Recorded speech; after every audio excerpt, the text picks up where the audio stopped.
apakah ngefek isu yang terjadi di Indonesia saat ini kepada para trader di luar sana seperti kita? Untung nggak sih sebenarnya? Banyak juga ketika 98 kemarin itu ada isu tuh, isu besar, orang yang memang nyimpen uang dolar atau mungkin orang yang nyimpen emas. Ketika Indonesia sudah mulai membaik, kan muncul tuh orang-orang kaya baru.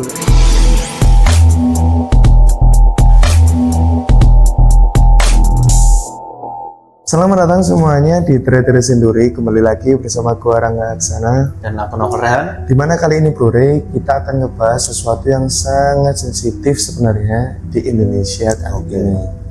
Dimana sebenarnya pertanyaannya adalah satu, apakah ngefek isu yang terjadi di Indonesia saat ini kepada para trader di luar sana seperti kita?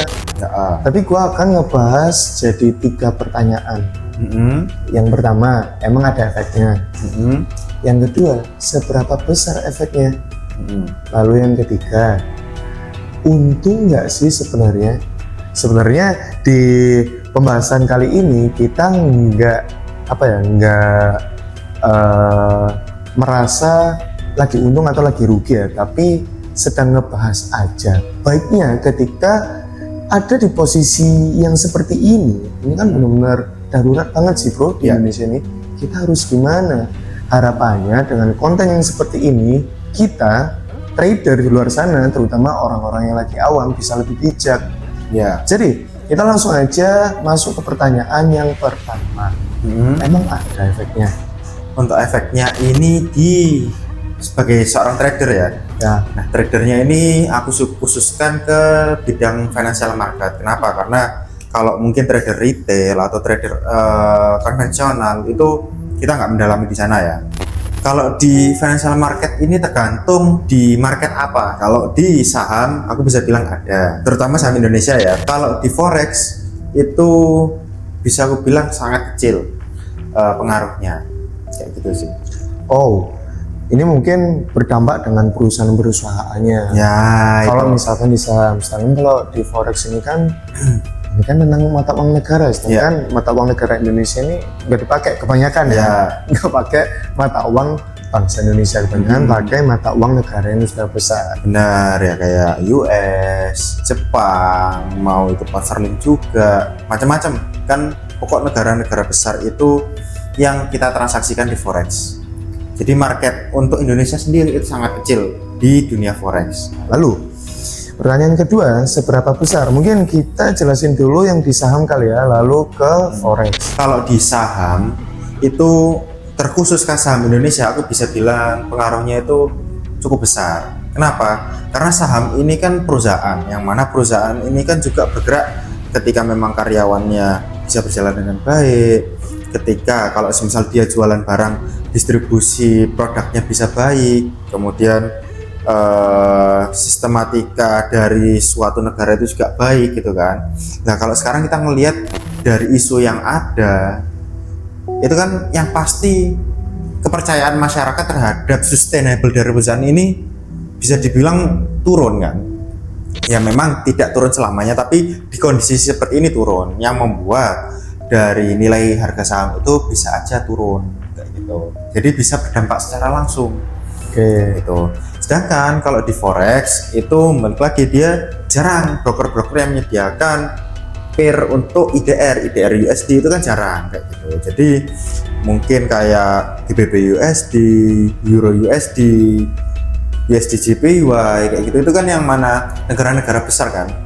Dan dari antara negara-negara besar itu keterkaitannya dengan Indonesia itu kan kecil. Makanya ketika ada isu seperti ini, untuk dari segi volatilitas pasarnya tidak terlalu signifikan.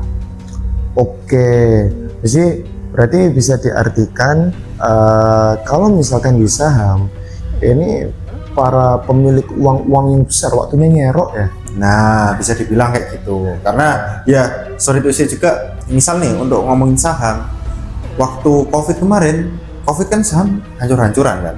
Ya memang tuh kalau orang yang bijak, orang yang bisa melihat opportunity di situ, dia bisa masuk ketika ada case seperti COVID kemarin. Oke, Waktunya serok lah bisa dibilang. oke. Panennya ketika memang negara sudah mulai Stabil. recovery, mulai stabil, mulai growth lagi pelan-pelan, otomatis kan harga saham naik. Benar. Secara tidak langsung ya, Iya. harga saham ikut naik. Dia bisa dapetin keuntungan dari situ. Lalu kalau misalkan di forex ini berarti efeknya kurang lebih ya ada di ketika ini kan mungkin nggak semua broker menyediakan, tapi anggap aja gua masuknya di floating rate, kan ada dua pilihan biasanya ya, Ya. fixed rate yang $1 10.000 atau floating rate yang mengikuti harga dolar sekarang. Kalau rupiah melemah kan dolarnya otomatis menguat, bisa ngefek dong ke orang-orang yang milih floating rate ini. Ya, jadi kalau di forex ini pengaruhnya bukan dari secara volatilitas pasarnya, tapi dari secara nggak langsung, yang mana kita depositnya itu yang dikonversikan ke US dollar. Otomatis ketika kita memang dana kita di US dollar, di broker seperti itu, kita transaksinya di broker yang menggunakan US dollar, otomatis kalau memang worst case-nya nilai rupiah ini melemah, otomatis kan nilai dari US dollar menguat nih, sedangkan kita punyanya US dollar, otomatis nominal rupiah yang kita punya juga bisa lebih besar. Oke, ibaratnya dia punya dolar yang sama, value-nya makin nambah. Nah, contoh nih, mungkin juga banyak juga ketika 98 kemarin itu ada isu besar, orang yang memang nyimpen uang dolar, atau mungkin orang yang nyimpen emas, ketika Indonesia sudah mulai membaik, kan muncul tuh orang-orang kaya baru yang bisa dapetin keuntungan dari konversi nilai mata uang lainnya kayak gitu. Kurang lebih seperti itu Dari contohnya. situ keuntungannya. Langsung aja berarti, karena kita kan sudah ngebahas soal keuntungan, bro. Kita sekarang masuk ke pertanyaan ketiga. Emangnya untung? Tapi gue disclaimer ya, ini pertanyaan ini dan jawaban yang akan kita beri kali ini bukan untuk provokasi apakah ini lebih baik atau lebih buruk, tapi untuk kita agar memetik sisi baiknya. Benar. Karena di setiap ada masalah kan ada sisi baiknya juga. Nggak semua masalah itu buntu. Benar. Siapa tahu ada sisi baiknya, kita manfaatin aja sisi baiknya. Gitu loh. Jadi pertanyaan yang ketiga, emangnya untung? Kalau di saham, kayak yang aku singgung tadi, ketika memang COVID atau mungkin 98 yang harga saham turun-turunan, bisa dibilang waktu yang tepat sih untuk beli saham. Tapi itu pun nggak yang langsung all in, ya bertahap. Ada namanya averaging cost. Jadi ya memang terstruktur, kita mau masuknya di mana, harga berapa, dan nggak dalam satu shoot kayak gitu. Dan sistemnya investasi kalau itu, yang mana kita yaudah kita hold sampai memang Indonesia sudah mulai membaik, otomatis untuk secara ekonomi di Indonesia bakal recovery secara perlahan gitu kan. Sedangkan kalau di forex ya kita bukan mengharapkan dari nilai rupiahnya melemah, tapi kita sebagai jaga-jaga untuk menghindari inflasi yang lebih tinggi dari rupiah itu sendiri dengan cara ya kita konversikan ke mata uang lain yang kita bisa punya rasa trust di situ, mungkin entah ke USD atau ke yang lainnya. Cuman kebetulan kalau di forex kan umumnya kita konversi ke USD kayak gitu. Oh, jadi kalau misalkan di saham waktunya nyerok. Ya kan? Kalau misalkan mereka ada niatan untuk investasi, ini waktunya untuk masuk. Tapi kalau misalkan di forex kita juga tetap bisa untuk mengkonversi rupiah ke USD contohnya. Dibilang untung, bisa dibilang untung. Ya kan, baik di saham baik di forex, tapi ini tergantung sudut pandangnya. Untuk mereka yang nge-hold di saham pasti kan turun kebanyakan, ya artinya floating loss kan, kayak turun gitu, berkurang value-nya. Cuman untuk mereka yang sadar, wah sekarang waktunya bagus untuk masuk market, mereka bisa untung di kemudian hari. Benar. Nah, kalau misalkan di forex kita juga tetap bisa mengamankan uang dengan mengkonversikan IDR Indonesia rupiah ke US dollar. Sama niatnya untuk mengamankan. Ya ibaratnya sama kayak kita beli emas lah. Kita beli emas batangan, kita konversi dari rupiah ya ke bentuk emas gitu kan. Ketika memang harga emasnya ini naik, ya udah kita misalkan jual lagi emasnya, konversi ke rupiah, ya kan ada selisih keuntungan di situ. Ya sistemnya kayak gitu. Tapi kalau lebih dari itu, efeknya tergantung sama trader masing-masing. Benar. Contoh aja kalau misalkan gua ikut demo gitu, jadi ya gua aja sih ikut demo. Jadi ya mungkin waktunya berkurang. Jadi at least kurang lebih bisa dibilang untung, ya untung, bisa dibilang lagi rugi, ya bisa rugi juga, tergantung sudut pandang. Sisanya tergantung yang melakukan. Benar. Jadi kalau misalkan teman-teman tanya ini untung atau enggak, bisa untung, itu gimana cara teman-teman aja. Pun kalau misalkan teman-teman di saham, waktunya nyerok karena lagi turun. Benar. Kalau misalkan di forex, kita bisa manfaatin banyak sistem. Kita bisa konversi Indonesia ke dollar, contohnya untuk mengamankan dari inflasi, gitu contohnya, mengamankan dari penurunan value dari Indonesia rupiah ini.